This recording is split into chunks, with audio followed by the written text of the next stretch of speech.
మనం చూసినట్లయితే యత్నకారుడు వివరిస్తున్నాడు, యవనస్తులు దేని చేత తమ నడతను శుద్ధిపరచుకుందరు, ఈ వాక్యం బట్టి దాన్ని జాగ్రత్తగా చూచుకున్నట చేతనే కదా.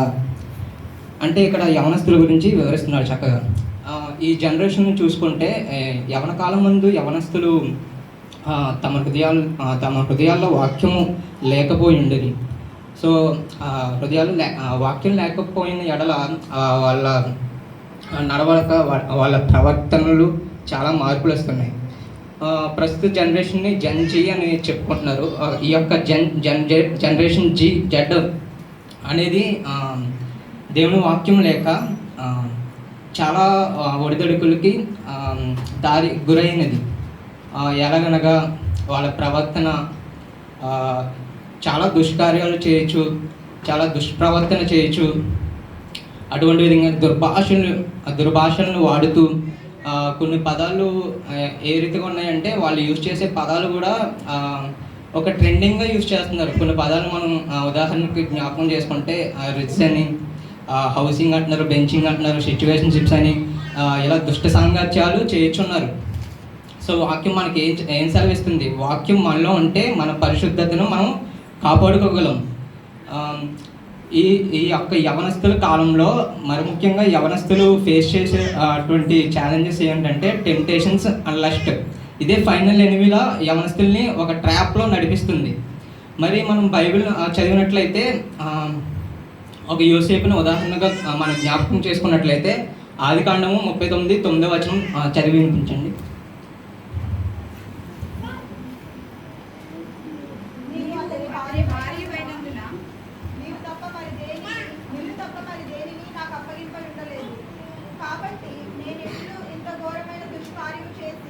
దేవునికి విరోధంగా పాపం కట్టుకొట్టునని తన యజమానుని భార్యతో అనెను.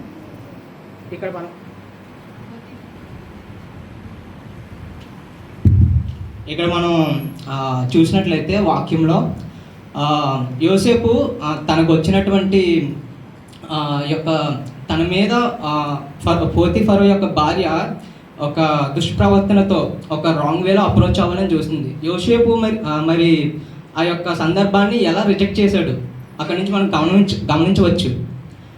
దేవునికి విరోధముగా పాపం కట్టుకుందని తను భయపడుతున్నాడు. అటువంటి భయాన్ని యోసేపు దేవుని యొక్క భయము తోడై ఉన్నాడు. సో అప్పుడు ఏం చేశాడంటే దేవుని యొక్క వాక్యం తోడై ఉంది కాబట్టి ఆ యొక్క దుష్కార్యాన్ని చేసిన ఎడల నేను దేవునికి నేను విరోధిగా అయిపోతాను అని బాధపడుచున్నాడు. ఇటీవల మనం చూసుకున్నట్లయితే 10వ వచనం చదివినట్లయితే, నా పూర్ణ హృదయంతో నిన్ను వెతికి ఉన్నాను, నన్ను నీ ఆజ్ఞలను విడిచి తిరగనీయకము.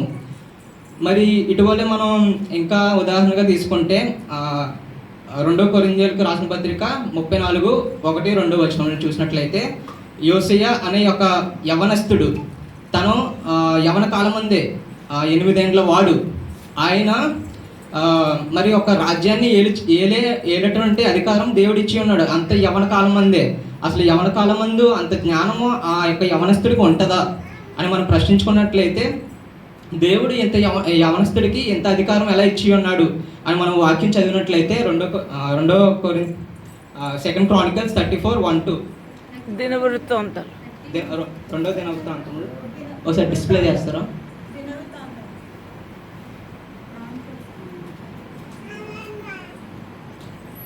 యోషియా ఏలన ఆరంభించినప్పుడు 8 ఏండ్ల వాడై యెరూషలేములో 31 సంవత్సరము లేలెను. అతడు యెహోవా దృష్టికి నీతిని అనుసరించుచు కుడికైనను ఎడమకైనను తొలగకుండా తన పితరుడైన దావీదు చూపిన ప్రవర్తనకు సరిగా ప్రవర్తించెను. ఇక్కడ వాక్యం ఎంత చక్కగా వివరిస్తుందండి.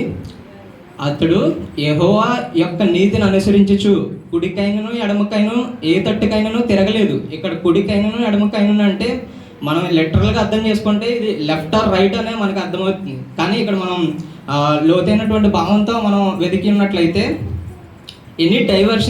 ఎటువంటి డైవర్షన్స్ లేకుండాను దేవుని యొక్క నీతిని అనుసరించుచు ప్రవర్తిస్తున్నాడు. ఈ యొక్క డైవర్షన్స్ అంటే మనం ఒక సందర్భాన్ని కూడా జ్ఞాపకం చేసుకోవచ్చు. యేసుక్రీస్తు ప్రభు మరి ఆ నీళ్ళలో నడిచినప్పుడు పేతురు కూడా నీళ్ళలో నడుస్తున్నప్పుడు మధ్యలో ఏమైందండి, తన ఒక కెరటాన్ని చూశాడు. అక్కడ నీ ముందు ఒక దేవుడు ఉన్నాడు, బలమైనటువంటి దేవుడు ఉన్నాడు. కానీ ఆయన ఏం చేశాడు, డైవర్షన్స్కి గురయ్యాడు. ఏమైంది మరి డైవర్షన్స్కి గురైతే? మునిగిపోయాడా లేదా? మరి నీ విశ్వాసం కూడా బలంగా ఉండాలి దేవుని యందు. మరి 12వ వచనం చదివినట్లయితే, యెహోవా నీవే స్తోత్రమును అందదగిన వాడు, నీ కట్టడలను నాకు బోధించుము. మరి ఇలాగే మనం ఇంకా బైబిల్లో నుండి చాలా ఉదాహరణలుగా నిలిచిన వారు, దేవుని యందు గొప్ప పాత్రగా వాడబడిన వారిని మనం జ్ఞాపకం చేసుకున్నట్లయితే, యవన కాలం అందే ఒక సమూయేలు, ఒక దావీదు, ఒక మిరియాము, ఒక ఎస్తేరు, ఒక మరియా ఎంత గొప్పగా దేవుని చేత వాడబడి ఉన్నారండి. దేవుని యొక్క నిబంధనలను తన హృదయాల్లో ఉంచుకొని దేవుని యొక్క ఆజ్ఞలను పాటిస్తూ ఎంత చక్కగా వాడబడి ఉన్నారండి, మనం జ్ఞాపకం చేసుకోవచ్చు. అటు విధంగానే 13వ వచనం మనం చదివినట్లయితే, నీ నోట నీవు సెలవిచ్చిన న్యాయ విధులన్నిటినీ నా పెదవులతో వివరించేదను. మరి ఈ యొక్క న్యాయ విధులన్నిటినీ ఎవరి నోట వచ్చినాయండి? వాక్యంలో ఏం చెప్తుందండి? దేవుని నోట వచ్చినాయి, స్వయంగా దేవుని యొక్క నోట నుంచి వచ్చింది. మరి ఈ యొక్క వాక్య భాగం మనం చూసినట్లయితే 2 తిమోతి 3:16 ఒకసారి ఇంగ్లీష్లో చదివి వినిపిస్తారా?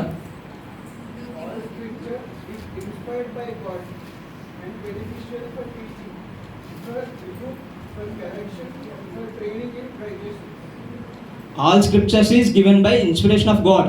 దేవుని ద్వారానే ప్రతి ఒక్క వాక్యం ప్రేరేపణ వచ్చింది. అడవలే మాథ్యూ 4:4 కూడా చదివి వినిపిస్తారా?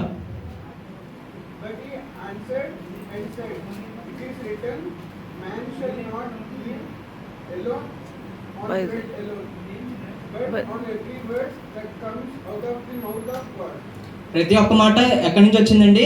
దేవుని నోటి నుంచి వచ్చినదే. అటువలే మనం ఇంకా చూసుకున్నట్లయితే 2వ పేతురు గ్రంథము, మరి మనం ఆలోచించవచ్చు, మరి యొక్క గ్రంథాలు రచించిన వారు మనుషులే కదా అని చూసుకున్నట్లయితే, మనుషుడు ఎవడును తన సొంత నాలెడ్జ్తో ఎవరు రాయలేదండి, తన చిత్రీకరించలేదు, తన యొక్క సొంత నాలెడ్జ్తో రాయలేదు. మనం వాక్యంలో చూసినట్లయితే 2వ పేతురు 1:20-21 స్పష్టంగా మనం గమనించవచ్చు.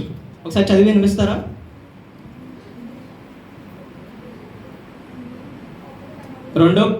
రెండో పేతురు గ్రంథం 1:20-21. ఒకడు తన ఊహను బట్టి చెప్పుట వలన లేఖనములో ఏ ప్రవచనమును పుట్టదని మొదట గ్రహించుకొనవలెను. ఏలయనగా ప్రవచనము ఎప్పుడునూ మనుష్యుని ఇచ్చను బట్టి కలుగలేదు కానీ మనుషులు పరిశుద్ధాత్మ వలన ప్రేరేపింపబడిన వారై దేవుని మూలముగా కలిగిరి. ఎక్కడి నుంచి వచ్చిందండి వాక్యం? మనుషులు తన సొంత జ్ఞానంతో రాయలేదు, తన సొంత జ్ఞానంతో చిత్రీకరించలేనిది. ఇది పరిశుద్ధాత్మ ద్వారా మనకి కలిగినది వాక్యం అనేది. వాక్యం నందే మనం చాలా ఉన్నతమైన నాలెడ్జ్ని పొందగలం. అలాగే వాక్యమే మనకి చెప్తుంది స్పష్టంగా మనం ఏ పనులు చేయాలి, ఏ పనులు చేయకూడదు అని మనం గమనించవచ్చు. పేతురు 1వ గ్రంథము 4:3 చదివినట్లయితే, మనం అన్ని జనుల వలె ఉండొద్దని వాక్యం మనకు చెప్తుంది. పోకిరి చేష్టలు చేస్తూ, ఒకసారి చదివి వినిపించండి.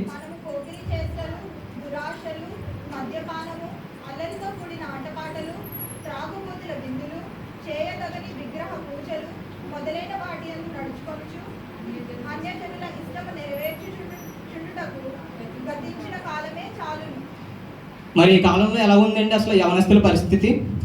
అన్ని జనులతో కూడి అన్ని జనులతో వాళ్ళు చేసే పనుల్లో పాలుభాగిరై మనం ఒకనికి ఒక అధికారం ఇస్తున్నాం. ఏ విధంగా అంటే మనల్ని జడ్జ్ చేసే విధంగా, నువ్వు క్రైస్తవునివైనా అసలు నువ్వు ఇలాంటి పనులు చేయొచ్చా అనే విధంగా మనం ఒక అధికారం ఇచ్చేస్తున్నాం. కానీ ఇక్కడ మనం చూసుకున్నట్లయితే యవనస్తుడు ఎలా ఉండాలని కూడా పౌలు మనకి స్పష్టంగా 1 తిమోతి 4:12 మనకి చెప్తున్నాడు. ఒక ఎగ్జాంపుల్గా ఉండు, నిన్ను చూసి కొంతమంది ఇన్స్పిరేషన్గా తీసుకోవాలని స్పష్టంగా యవనస్తుల్లో నువ్వు ఎలా ఉండాలి, నీవు నీ యొక్క విశ్వాసులకు మాదిరిగా ఉండమని చెప్తున్నాడు. ఒకసారి 1 తిమోతి 4:12 చూసినట్లయితే,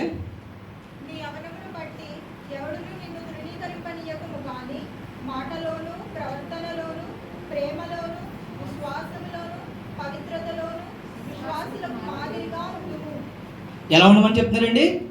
విశ్వాసాలకు మాదిరిగా. అంటే మన పెద్దల నుంచి కూడా మనం నేర్చుకోవాలి ఏమనేది, వాక్యం ఏం చెప్తుంది అనేది. మనం ఎంత చదివినా వాక్యం మనకి కొంతవరకు అర్థమవుతుంది. సో మన విశ్వాసాలు కూడా మనం ఫాలో అవ్వాలని వాక్యం మనకి చెప్తుంది. మరి 14వ వచనం చదివినట్లయితే మరి ఒక్క నిమిషం అండి. మరి ఆ విధంగానే 11వ వచనంలో దేవుడు మనకి న్యాయవిధులన్నింటినీ ఇస్తున్నాడు. మరి అక్కడ న్యాయవిధులన్నింటినీ మన పెదవులతో మనం వివరిస్తున్నామా అనేది ఒక ప్రశ్న. మరి ఎంతమంది మనం అందరం మనతో పాటుగా అన్ని జనులు కూడా మనతో ఉంటున్నారు, మన స్నేహితులుగా, మన బంధుమిత్రులుగా ఉంటున్నారు. మరి నువ్వు దేవుని వాక్యాన్ని నువ్వు వివరిస్తున్నావా, ప్రకటిస్తున్నావా అనేది ఒక ప్రశ్న.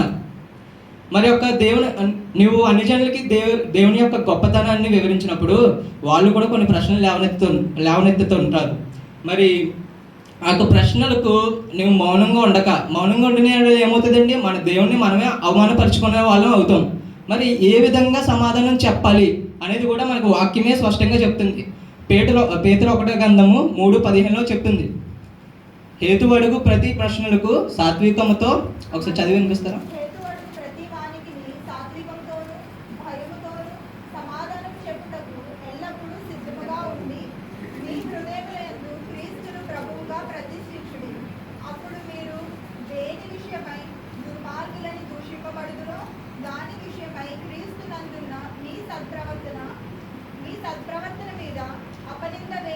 సిగ్గుపడదు. మీరు అక్కడ మౌనంగా ఉండిన ఎడలు ఏమవుతుందండి, దేవుని మనం అవమానపరిచిన వాడమై అవుతాం. అక్కడ మనం నిలబడి మన దేవుని గురించి బలంగా మనం చెప్తూ ఉంటే ఏమవుతుందండి, నీ మీదకి వచ్చి ప్రశ్నలు అడిగే వారే సిగ్గుపడతారు నువ్వు ఇచ్చే జవాబుకి. మరి అటు విధంగానే 14వ వచనం చదివినట్లయితే, సర్వ సంపదలు దొరికినట్లు నీ శాసనములు మార్గమును బట్టి నేను సంతోషించుచున్నాను. మనం ఎలా సంతోషించాలండి, సర్వ సంపదలు దొరికినట్లుగా సంతోషించాలి దేవుని మార్గంలో అనుసరిస్తూ. మరి ఈ విధంగానే దేవుడు యవనస్తుల్ని ఎలా ఉండాలి అనే ఒక గైడెన్స్ కూడా మనకి సామెతలు 1వ గ్రంథము 1:1 ఒకసారి చదివి వినిపిస్తారా? దుష్టుల ఆలోచన చప్పున నడవక, పాపుల మార్గమును నిలవక, అపహాస్యులు కూర్చుండి చాట కూర్చుండక, దివారాత్రము ధ్యానించేవాడు ధన్యుడు. ఏం చెప్తుందండి మనకి, దుష్టులతో కలవద్దని చెప్తుంది. దుష్టుల ఆలోచన, వాళ్ళ యొక్క ఆలోచనలు మనం ఫాలో అవ్వకూడదు. అపహాసికులు కూర్చుండే చోట మనం కూర్చుండకూడదు. మరి యెహోవా ధర్మశాస్త్రం మనం ధ్యానించమని చెప్తుంది. అంటే దేవుడిచ్చినటువంటి ప్రతి ఒక్క ఆజ్ఞలను మనం అనుసరించాలి.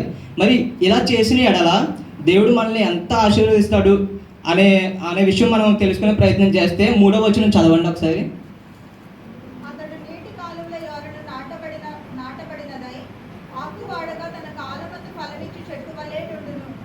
అతడు చేయనిదంతయో సఫలమగును. ఇక్కడ ఎంత ఆశీర్వాదం అండి.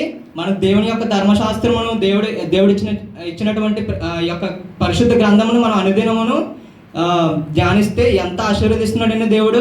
తన కాలమందు ఫలమిచ్చు చెట్టు వలె నుండును, అతడు చేయనిదంతయో సఫలమగును అని మనకి క్రిస్టల్ క్లియర్గా ఆ వాక్యం మనకి తెలియపరుస్తుంది. అటు విధంగానే 15వ వచనం చదివినట్లయితే, నీ ఆజ్ఞలను నేను ధ్యానించేదను, నీ త్రోవలను మన్నించేదను. ఇది మరి మనకి ఒక ప్రశ్నగా మనలో మనం ప్రశ్నించుకుంటే, దేవుడి యొక్క ఆజ్ఞను ఎవరైనా మనం ధ్యానిస్తున్నామా అనుదినము? యవనస్తులు ముఖ్యంగా దేవుడి యొక్క ఆజ్ఞను మనం ధ్యానిస్తున్నామా? ఆయన మనకి నేర్పించినటువంటి టీచింగ్స్, దేవుని యొక్క త్రోవలను, ఆయన మార్గములను మనం పాటిస్తున్నామా అనే క్వశ్చన్ మనలో మనం ఒక ప్రశ్నించుకుందాం. ఇలా చూసినట్లయితే ధర్మశాస్త్రం అందు మనకి దేవుడిచ్చినటువంటి మోషే ద్వారా దేవుడిచ్చినటువంటి ఆజ్ఞలు ఎన్ని ఉన్నాయండి? మొత్తం 10 ఆజ్ఞలే కాదండి. ధర్మశాస్త్రం అంటే ఫస్ట్ 5 బుక్స్, తోరా అని పిలుస్తారు దాన్ని. మొత్తం ఎన్ని ఆజ్ఞలు ఉన్నాయంటే 613 ఆజ్ఞలు ఉన్నాయి. మొత్తం 613 ఆజ్ఞల్లో మనం ప్రతి ఆదివారం చదువుకునేవి 10 మాత్రమే. ఆ 10లో కూడా మనం ఎన్ని పాటిస్తున్నాం, ఎన్ని పాటించట్లేదు అనేది కూడా ఒక ప్రశ్నగా మిగిలిపోతుంది మనలో మనకి. మరి ఈ యొక్క ధర్మశాస్త్రం అంతటిని మనం సంపూర్ణం చేయాలి. కానీ మనం సంపూర్ణం చేయలేకపోయాం కాబట్టి ప్రభువుని యేసుక్రీస్తే శరీరధారిగా మన మధ్యకు వచ్చి ఈ యొక్క ధర్మశాస్త్రం అంతటినీ సంపూర్ణం చేసి ఉన్నాడు. మరి అటువంటి విధంగానే మనం కూడా మనకి సాధ్యమయ్యే విధంగానే దేవుడు మనకి 2 ఆజ్ఞలు ఇచ్చి ఉన్నాడు. అది మనం గమనించినట్లయితే ఒకనాడు యేసుక్రీస్తు ప్రభు మరి బోధించుచుండగా అక్కడ ఉన్న జనులలో కొంతమంది ఒక ప్రశ్న వేసి ఉన్నారు. ప్రభువా, ధర్మశాస్త్రం అందు ఏ ఆజ్ఞ గొప్పది, ఏ ఆజ్ఞకి ఎక్కువ ప్రాధాన్యత ఉంది అని ఒక ప్రశ్న వేస్తే మరి దేవుడు ఇటువంటి సమాధానం మనకి ఇచ్చి ఉన్నాడు. మత్తయి గ్రంథము 22:36-37. బోధకుడా, ధర్మశాస్త్రంలో ముఖ్యమైన ఆజ్ఞ ఏదని అడిగాను. అందుకు ఆయన, నీ పూర్ణ హృదయంతోను, నీ పూర్ణ ఆత్మతోను, నీ పూర్ణ మనస్సుతోను నీ దేవుడైన ప్రభువును ప్రేమింపవలెనన్నదియే ఇది ముఖ్యమైనది మొదటి ఆజ్ఞ. సో ఈ యొక్క ఆజ్ఞను అందరూ పాటిస్తున్నారు. దేవుణ్ణి మనం అందరూ ఆరాధిస్తున్నాం. కానీ మరి ముఖ్యమైన ఆజ్ఞ దేవుడు మనకి ఇచ్చి ఉన్నాడు. అదేంటో ఒకసారి మనం జ్ఞాపకం చేసుకుందాం. రెండో ఆజ్ఞ. ఆ ఒక్క ఆజ్ఞతోనే ధర్మశాస్త్రం అంతటిని మనం సంపూర్ణం చేయగలం. ఆ ఒక్క ఆజ్ఞ మనందరికీ తెలిసినదే, కానీ మనం పాటిస్తున్నామా అని అంటే ఒకసారి ఆ ఒక్క ఆజ్ఞ ఏంటో తెలుసుకుందాం. గలతీయులకు రాసిన పత్రిక 5:14.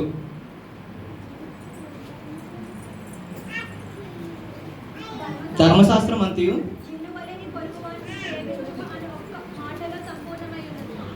613 ఆజ్ఞలు ఒకే ఒక్క మాటతో. ఈ యొక్క ఆజ్ఞ మనం పాటించిన ఎడల ధర్మశాస్త్రం మొత్తము మనం సంపూర్ణ చేయగలం. కానీ ఈ యొక్క ఆజ్ఞను మనం అసలు పాటిస్తున్నామా? నిన్ను వల్ల నీ పొరుగువాడిని నువ్వు ప్రేమిస్తున్నావా అసలు? ఇది ఒక ప్రశ్న. మరి ఎంతమంది ప్రేమిస్తున్నారో తెలియట్లేదండి. ఏ విధంగానంటే ఇప్పుడు అన్నదమ్ముల్లోనే ద్వేషాలు, మన హృదయాల్లోనే ఎన్నో ఈగోస్, యాటిట్యూడ్స్ ఇవే అడ్డుగా వస్తున్నాయి. ఇవే మన హృదయాల్లో నింపుకుంటున్నాం. మరి మన యొక్క పొరుగు వారిని మనం ఎట్లా ప్రేమించగలుగుతాం? ఈ దినాల్లో ఎవరైనా ఏం చేస్తున్నారు? ఇప్పుడు ఒక మనిషితో స్నేహం పెంచుకోవాలన్నా ఎన్ని క్యాలిక్యులేషన్ చేస్తున్నారు. వీళ్ళు డబ్బున్న వల్ల, లేదంటే వీళ్ళు కేటగిరీస్ ఏంటి, లేదంటే వీళ్ళు స్కిన్ కలర్ ఏంటి, ఇటువంటి విధంగా కేటగిరైజ్ చేస్తూ వాళ్ళ యొక్క స్నేహాన్ని పెంచుకుందామని ఆలోచిస్తున్నారు. కానీ ధర్మశాస్త్రం మనకు అలా చెప్పట్లేదు కదా. దేవుని వాక్యం మనకు అలా చెప్పట్లేదు కదా. నిన్ను వల్లే నీ పొరుగు అని ప్రేమించు అని చెప్తుంది. దేవుడు మనల్ని అందరినీ తన స్వరూపం అందు చేసుకున్నాడు. ఒకరిని ఎక్కువగా ఒకరిని తక్కువగా చేయలేదు దేవుడు. కానీ మనమందరము ఈ యొక్క ఆజ్ఞను ఖచ్చితంగా పాటించాలి. 16వ వచనం చదివినట్లయితే, నీ కట్టడలను బట్టి నేను హర్షించేదను, నీ వాక్యమును నేను మరవకి ఉందను. అసలు ఈ వాక్యంలో ఎందుకు ఇంత ప్రాధాన్యత ఉంది, ఈ వాక్యం ఎందుకు ఇంత ప్రతిష్ఠింపదగినది అని తెలుసుకున్నట్లయితే అసలు వాక్యం ఏమై ఉన్నది, వాక్యంలో ఎంత శక్తి ఉన్నది అని మనం గ్రహించాలనుకుంటే యోహానుకి రాసిన పత్రిక 1:1 చదివినట్లయితే వాక్యం ఏమై ఉన్నదో మనం స్పష్టంగా చూడవచ్చు. ఆదియందు వాక్యముండెను, వాక్యము దేవుడై ఉండను. ఈ వాక్యం ఎవరై ఉన్నారండి? దేవుడై ఉన్నాడు. ఆ వాక్యమే ఇంకా మనం ముందుకెళ్ళినట్లయితే 1:14 చదివినట్లయితే, ఆ వాక్యమే శరీరధారి అయి కృపా సత్య సంపూర్ణుడుగా మన మధ్య నివసించాడు.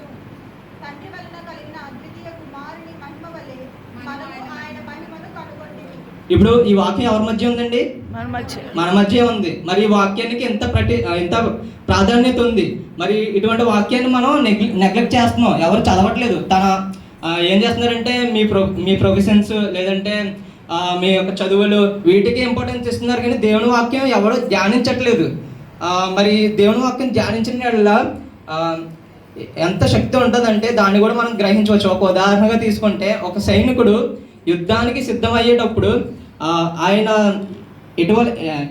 ఎలా సిద్ధపడతాడు? ఆయన ధరించుకునేటువంటి యుద్ధ పరికరాలు ఏమై ఉంటాయండి? ఏమై ఉంటాయి? ఒక ఆర్మరు, ఒక కత్తి, ఇంకేం తీసుకెళ్తారు? షీల్డ్, ఇవన్నీ తీసుకెళ్తారు. మరి ఇటువంటి విధంగానే వాక్యం మనల్ని ఎంత బలపరుస్తుంది, ఎంత పొదును చేస్తుంది, ఎంత సాధన చేస్తుంది అని మనం గ్రహించగలుగుతాం. ఎఫెసీయులకు రాసిన పత్రిక 6:14-17 వచనాలను చదివినట్టయితే,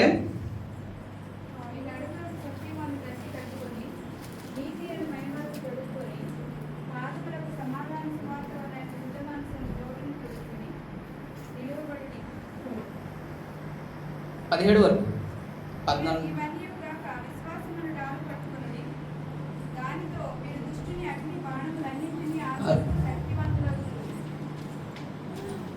మరియు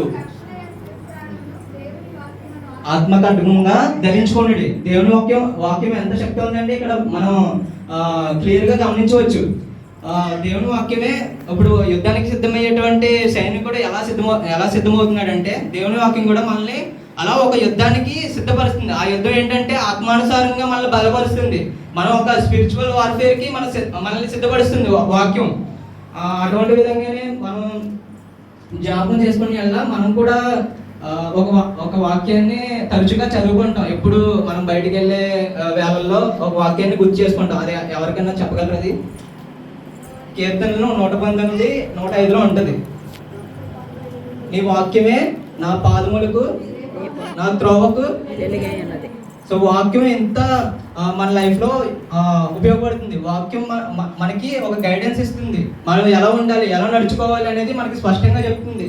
యవనస్తులు కూడా తమ యవ్వన కాలం అందే వాళ్ళ యొక్క సృష్టికర్తను జ్ఞాపకం చేసుకుంటూ వాళ్ళ యొక్క నడవడికను, వాళ్ళ యొక్క ప్రవర్తనలను అన్ని జనుల వలె ఉండగా దేవుని మహిమపరచాలని వాక్యం మనకి జ్ఞాపకం చేస్తుంది. ఇటువంటి వాక్యాన్ని మనం అనుదినము చదవాలి.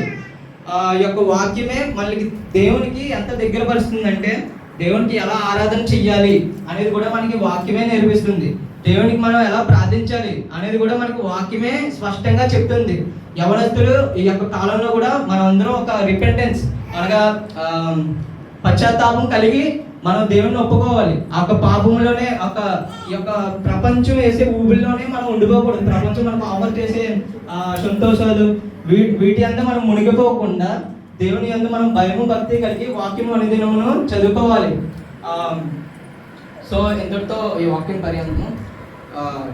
మోకరించగలిగిన వారు మోకరించండి, కూర్చుని వాళ్ళు కూర్చోండి. ఈ సమయం అందరికీ ఇవ్వబడుతుంది. అందరూ దేవుణ్ణి మీ యొక్క పూర్ణ హృదయాలు తెరుచుకొని దేవుణ్ణి ఆరాధించవలసిందిగా కోరుచున్నాను.